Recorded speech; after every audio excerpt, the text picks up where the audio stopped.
whatever comes first comes first. So in this question here, division came first, so we'll do division first.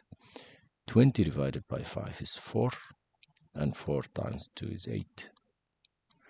Now in the next question, multiplication came first, so we'll do multiplication first. So 20 times 5, 2 times 5 is 10, and then add this nice 0. Once we finish with that, we do the division. 100 divided by 2 is 50. Do you think you understand this? Was it easy? Can you please try this question here and comment your answer? Now 50 or 15 divided by 3 times 5. Try this, and try this one also. 15 times 3 divided by 5. And let's see, will you get the same answers or different answers?